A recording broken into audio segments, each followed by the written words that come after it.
ஒரு நகரத்தில் ஒரு ஏழை சிறுவன் இருந்தான். அவன் தினமும் காலையில் தினசரி பத்திரிக்கையை வீடு வீடாக போட்டுட்டு அதில் வர்ற வருமானத்தில் ஸ்கூல் ஃபீஸ் கட்டி படிச்சுக்கிட்டு இருந்தான்.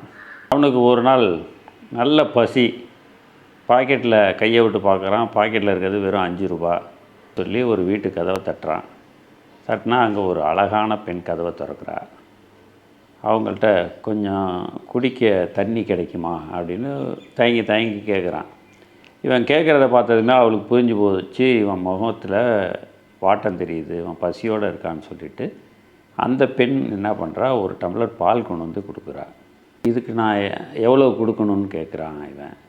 அதெல்லாம் அன்போடு கொடுக்குறதுக்கு காசுலாம் வாங்கக்கூடாது, நீ எதுவும் கொடுக்க தேவையில்லை, போயிட்டு. இது நடந்து பல வருடங்களுக்கு பிறகு அந்த பெண் வயதானவளாக நோயுற்று ஒரு பெரிய நகரத்தில் மிக முக்கியமான மருத்துவமனையில் அட்மிட் ஆகிறா. அவளை காப்பாற்றுறதுக்காக பல நிபுணர்கள் வர வைக்கப்படுறாங்க. அதில் பல பேர் கைவிட்டுறாங்க. கடைசியாக ஒரு டாக்டர் வர்றாரு. அந்த டாக்டர் அந்த நோயில் மிகவும் கைதேர்ந்த நிபுணர். அவருக்கு அந்த கேஸ் ஷீட் போகுது. அவர் அதை போய் படித்து பார்க்குறாரு. கேஸ் ஷீட்டை படித்து பார்த்துட்டு அவருக்கு பெரிய சொரத்து இல்லை.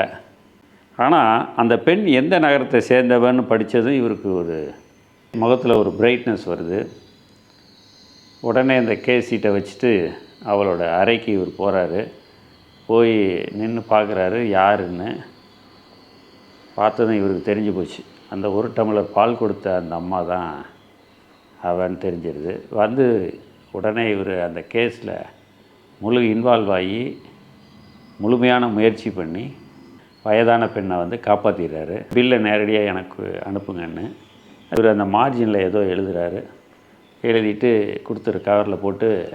பார்த்த உடனே அந்த அம்மாவுக்கு கையும் ஒல்ல காலும் ஒல்ல. இந்த பில்லை செலுத்துறதுக்கு நான் என்ன வாழ்நாள் பூரா இதுக்கு முயற்சி பண்ணுறதே என் வாழ்நாள் போயிடும் போல இருக்கு அப்படின்னு யோசிச்சுக்கிட்டே அந்த கவரை பிரிக்குது.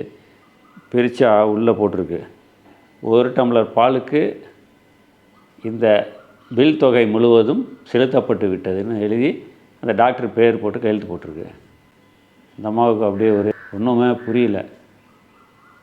என்றைக்கோ அன்பினால் முழு மனதோடு செஞ்ச ஒரு உதவி அது இன்றைக்கே பலன் தரணும் இல்லை, நாளைக்கு பலன் தரணும் இல்லை, பல ஆண்டுகள் கழித்து அது நமக்கு பலன் தரும் அப்படிங்கிறதுக்கு ஒரு அருமையான உதாரணமாக இந்த கதையை சொல்லலாம்.